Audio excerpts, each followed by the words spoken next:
Good morning, everyone, and a good morning it is. I'm so excited and so grateful to President Biden for the Build Back Better vision that he has put forth.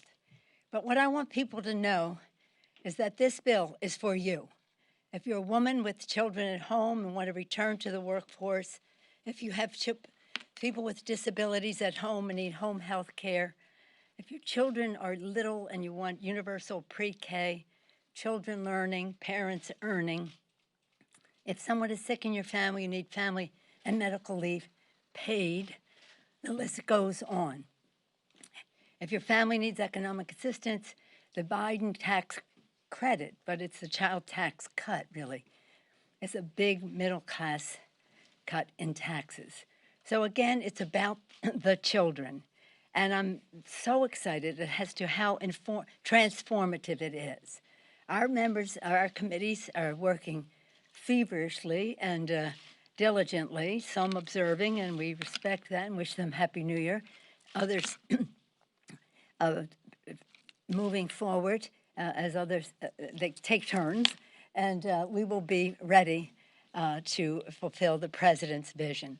I'm so proud that when the president passed a very important, and the Senate passed a very important infrastructure bill, they recognized that that was not the totality of the president's vision. In order to, that was important, and we will pass that legislation. But we can only do so as we recognize that if we're going to build back better, we have to do so including many more people, starting with women, who took the biggest hit in the COVID. More than 4 million women could not go to work. Their children couldn't go to school. They didn't have child care. They couldn't afford it. It wasn't readily available. They may have had a sick parent or a sibling with a disability. Now we will correct that. And so we would hope that this will not only enable women to go back to work, but to reach their fulfillment, to have a path in their own careers that is not hampered by the fact that they have uncertainty about the safety of their children. So again, just for your information, I remember, now some of you weren't born then, but most of you, I guess, I remember that we were on the brink of this when I was having my small little babies, my 5 children in 6 years. We saw that in the Congress of the United States, when Richard Nixon was president, in a bipartisan way, the Congress passed the child care bill. Look in the history books. Everybody thought the president would sign it. It was cause for great excitement and would make a big difference. Somebody named Patrick Buchanan intervened, making it a cultural issue, like we're sending our children to a Soviet-style situation by having child care, and the president vetoed the bill 50 years ago, 1971. So it's long, long, long overdue that we recognize the importance of our children and their care, the value of women in the workplace, and the only way that we can truly build back better is with women in the workplace. So that's why this is my theme all along with our members has been Build Back Better with women. Remarkable, remarkable transformational initiatives in this legislation. All of them long overdue. Many of them standard fare in other developed countries, sorely lacking in our country. And so it would be, again, to thank the president for his vision. As important as infrastructure is, and we support that, it is not the totality of his vision. It's a vision that does not just restore to where we were before, but takes us into the future. It will cut taxes, again, deliver one of the largest tax cuts for families ever with the Biden tax credit. I call it the Biden child tax cut. It will lower costs, especially for essentials and, of course, for prescription drugs, which is it's a health issue and an economic and financial issue for families, lowering the cost for health care, home health care, child care, and the rest, and it will create jobs, millions of jobs, good-paying jobs, while tackling the climate crisis and advancing economic justice. For the children, that's my why to be in Congress or in the public service, is for the children. And we owe it to our children to pass on a planet in a very responsible way. The reconciliation bill goes well beyond, well, it's hardly addressed in the infrastructure bill for reasons that you're well aware. But in this reconciliation bill, we recognize that this saving the planet, addressing the climate crisis is a health issue. The air our children breathe, the water they drink, safety and the environment in which they can thrive. It's a jobs issue. Jobs. To be preeminent in the world in the new green technologies. Our initiatives are in furtherance of that, having America be in the lead. Departure from previous administration in terms of our public role in all of that. Healthcare, jobs, security. National security experts will tell you that the competition for habitat and resources causing migrations and conflicts are a national security issue. Healthcare, jobs, security, and morality. If you do believe that this planet, as I do, that this planet is God's creation, then we have a moral responsibility to be good stewards of it. But even if you don't share that religious belief, everybody knows that I hope everybody accepts the fact that we have a moral responsibility to our children to pass on this planet in the most responsible way possible. And the president has laid out serious goals in terms of emissions and the rest, and we plan to honor that in the reconciliation bill as we go forward. So it's about the future. It's about building back better, not reinforcing the past, but taking us into the future for the children. On another note, as we see the wildfires in the West, we see them at home. The smoke, it's so devastating. As you see the floods of Ida, the storms of Ida in the south and in the northeast, Mother Nature is not happy with us in terms of how we recognize what challenges face us. Climate crisis is real. Human behavior has an impact on it. We have public policy proposals that I hope would be bipartisan. However, the fossil fuel industry weighs in very heavily. Some of people on the other side of the aisle, you would think they would have taken the initiative on this, knowing what they do about energy. You would think they would realize that it's going to be a fiduciary responsibility for them to their shareholders, for them to grasp the future. Let's hope that that will become the case as more public awareness exists as to what our possibilities are. So I just wanted to, as you know, when I was speaker before, maybe you don't know, that was my flagship issue, climate. We passed the biggest energy bill in the history of our country, working with President George Bush. The other part of it was two-pronged. The climate part of it we passed in the House, couldn't pass in the Senate. But now we want to move forward with very significant legislation. I just want to say, in terms of this weekend, we will all be sadly continuing our grief over what happened on 9/11. We're coming upon the 20th anniversary. Our hearts and thoughts and prayers are with those families forever, always. But on those occasions, we show special deference.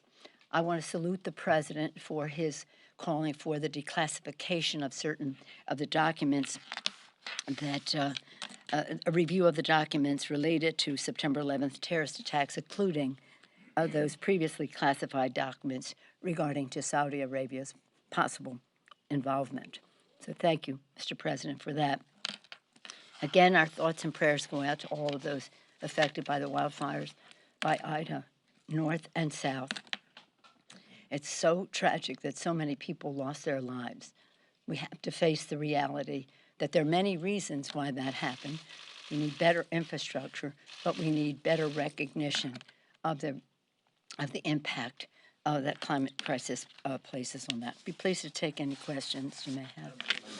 Yes, ma'am. Madam Speaker, we just got a letter. We saw the letter that Secretary Yellen had sent you Yes. about the debt ceiling.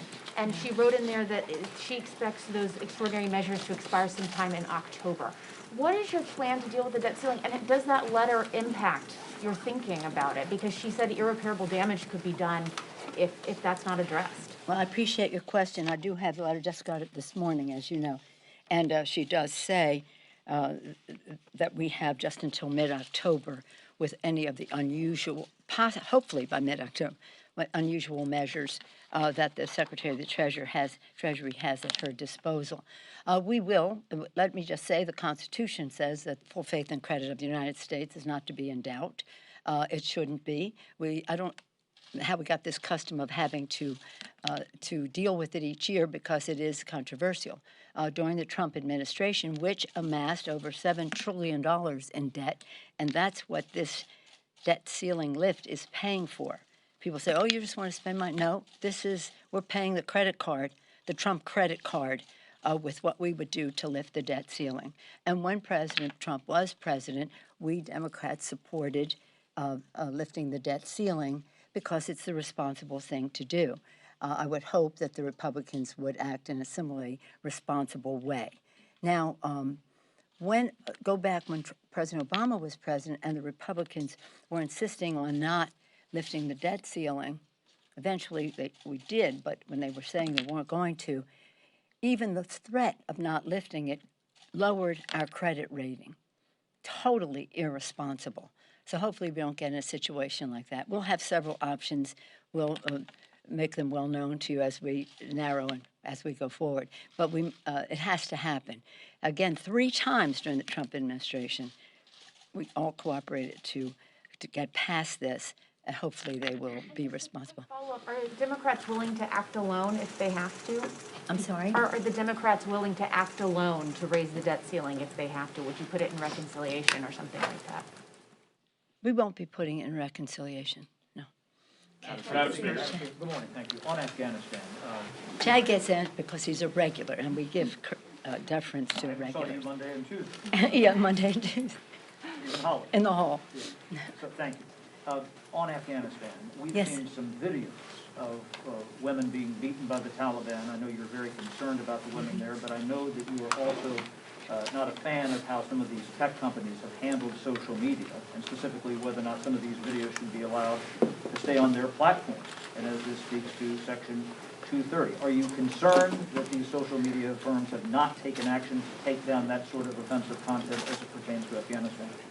Well, I'm concerned about offensive content on the social media platforms, even beyond Afghanistan. But this is highly dangerous, immediate in its impact, and I would hope that they would act in a responsible way, and we have to call them out on it. In terms of Afghanistan, been there maybe 9 times, I think, to Afghanistan every term since 9/11, and mostly we went to thank our troops as a national security issue. That's the purpose of a CODEL, first and foremost, U.S. security, and to thank our troops and to get a measure of what is happening there. But we always, always, always had as another priority what was happening with women and girls in Afghanistan. That was bipartisan. It was bicameral, House and Senate. It was White House as well as Congress. And it was the American people. A large part of the support for our presence in Afghanistan stemmed from the fact that we were concerned about opportunities for or not for girls and women. And I've visited children all over the country, women and girls all over, not just in Kabul, but to see the new lives that they had. And it's 20 years. So you see that some of these girls, these young women, have not known another life except that they could go to school and the rest. And so we will shine a very bright light of transparency on what's happening there for girls. I think the president made the right decision to leave Afghanistan. I think we should have left a long time ago. We should have stayed longer in the beginning to get the job done. We only routed the Taliban. We did not defeat them. And then we left to go to Afghanistan, to Iraq. But having said that, over time, I think we should have left sooner. I do think that the historic evacuation of 120,000 people was remarkable, and I commend the administration for that. This is never easy. That's not always complete right from the start, but it was remarkable, even though it got off to a hazy start. And now we go forward. But the platforms of these, social media is a double-edged sword. It has great things in terms of communication and the rest, and it has enabled people like the QAnon to find each other and grow to 2 million people. Thank you, Facebook. And so they should know better now that they've been through that experience when it comes to what's happening in Afghanistan. Madam Speaker. Madam Speaker. Who? Let me see. Whoever goes. How about a woman? Okay. Hi, thank you.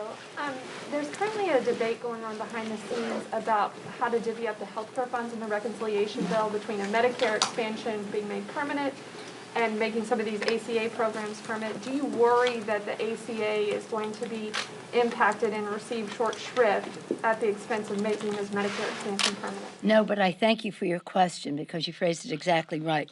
H.R. 3, which we passed last year, called for using savings from the negotiation for prescription drug prices, the savings from that to be used for expanding dental, visual, and hearing benefits for seniors. So we're all for that. There is no competition. I'm glad that we will have an extension of the very important Affordable Care Act subsidies in the rescue package that have enabled many more people to participate at a lower cost in the Affordable Care Act. I think both will be present. That's not a problem. Madam Speaker. Yes, Do you expect the debt limit extension to go on the CR and on Build Back Better? Is there enough support in the House of Representatives to pass a Build Back Better bill that spends less than $3.5 trillion on these programs? Okay, so did you hear 3 questions? Did you hear 3? Are you allowing? No, you said, is it going to be on CR, I think? And is it going to be on reconciliation? And what was the third one? One was about the CR and the debt limit, if they're going to be paired, and the second was if reconciliation under $3.5 trillion can pass the House. Oh, that's a different question. Okay. Well, let me just say this. I'm very excited about what the prospects are. I'll start with the second or third question, the final one, that we will have a great bill that honors the values of the president and his vision, the Biden vision for a better future, to build back better for women. And we will have our negotiations. This is a sort of a compressed challenge because people need help right away. And we will get the job done. So I don't know what the number will be. We are marking at 3.5. We're not going above that. I think rather than talking about the cost, because we will pay for more than half, maybe all of the legislation. So unlike the Republicans when they did their tax scam in 2017 and added $2 trillion to the national debt, we will be taking some responsibility to pay for what is in there. So the cost for the future will be much lower than any 3.5. But we have to talk about what does it take? Where would you cut? Child care? Family medical leave paid for, universal pre-K, home health care, so important. Home health care gives people with disabilities more leverage in any negotiation at a higher dollar amount than ever before, in the hundreds of billions of dollars. That's very, very important, not only to the persons with disability, but to their caregivers, and who are now able to go to work, and the caregivers who come in to take care of them. They're professional. I'd like to see them unionized. But in any event, we will have a great bill, and I hope that as people are looking at numbers, that they're weighing the values and what we can accomplish with that legislation. And you're going to be our messengers on it, because you're going to tell them, if you're a mom who's working, if you're a dad who's working but have responsibility to an elderly parent, a disabled sibling, or a child, this bill's for you. This bill's for you. I'm not here to talk about where we would put the debt limit, but it won't be on reconciliation, as I mentioned. Madam Speaker. Madam Speaker. Madam Speaker. Yes, sir. Wait.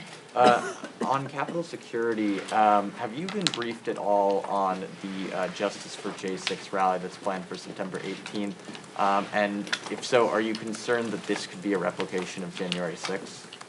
Well, there are some briefings going on at the appropriate level to the Committee of Jurisdiction in our House, which is House Administration, and then we will be briefed after that. I'll have an announcement about that, but I don't want to say it right here because it involves other people in terms of briefing and knowledge of what is going on. But I thank you for your question. Are you planning to re-erect the fence, reinstall the fence? Do you have a view on that? Necessarily, no. Well, we intend to have the integrity of the Capitol be intact. I'm not going into any specifics in that regard. Let me just say, and I appreciate your question, because what happened on January 6th was such an assault on this beautiful Capitol, a Capitol under the dome that Lincoln built during the Civil War. President Lincoln, when they told him you shouldn't spend the steel and the whatever else, the materials, on a dome when we're fighting a war, and he said, no, we must show our strength and we must show that we can move forward at the same time as we protect our Union. That's the story of the dome built by Abraham Lincoln to demonstrate who we are as Americans, resilient and strong. So when they made the assault on the building, that was one thing. But the fact is they also made an assault on the Constitution of the United States. January 6th is not just any random day. It is a day prescribed in the Constitution of the United States for the Congress of the United States to accept the results of the election as put forth by who won the Electoral College. So sad that even with the horror, the defecation, the physical violence, the crudeness of it all, of that assault on the Capitol, and I was insistent, and Senator McConnell, we all agreed in leadership that we would come back. We were not going to resume someplace else. We were going to come back, not in an undisclosed location, but in the Capitol of the United States. That even after all of that, a majority of the Republicans in the House voted not to accept the certification of the Electoral College. And now these people are coming back to praise the people who were out to kill members of Congress, successfully causing the deaths. Successfully is not the word, but that's the word, because it's what they set out to do, of our law enforcement. So this is, whatever your questions are, understand how strongly we think about this. I don't want to say feel. I'm saying think about this and what we need to do on the ongoing, because we want to return the Capitol to a place where people can come, children can learn, families can celebrate together the greatness of our country. The children can see, as we honor leaders of our past, that we are focused on the future for them, as our leaders of the past would insist upon. So it is, we'll giving up some further information, but not right now. So thank you all. Don't forget, if you have a child at home, a person with disabilities, a senior who needs care, if you are a man or a woman, it's not just about women, but largely women have borne the responsibility of being caregivers at home. If you're a caregiver, understand that your profession will be respected, that it is needed, that it is compensated for, and that you are trained for. So this is, again, transformational for the children. Build Back Better with women, because when women succeed, America succeeds. Thank you all very much. Do you want to know about this mask? This mask is a mask that was made by the woman who sewed the AIDS quilt. Her name is Gert, and she is a fabulous person. You know, we all made our patches for the quilt and continue to do so, and it's enormous. It's now returned to San Francisco from Atlanta, where it had been domiciled for a while with John Lewis about a year, almost 2 years ago. We made the transfer back. But this has on it scissors, spools, buttons, all kinds of things, pins, pin cushions, and the rest of that. I like to have it close because the AIDS issue is one that if you had told me 30 years ago when I first came to more than 30, that we would not have a cure by now, I would not possibly have believed you. But we have proved the quality of life. It's a very big priority for me. And as we see COVID and the rest, we want to make sure that we make sure that as we address it, that we're not, that we are learning from it for other pandemics as well. Thank you all very much.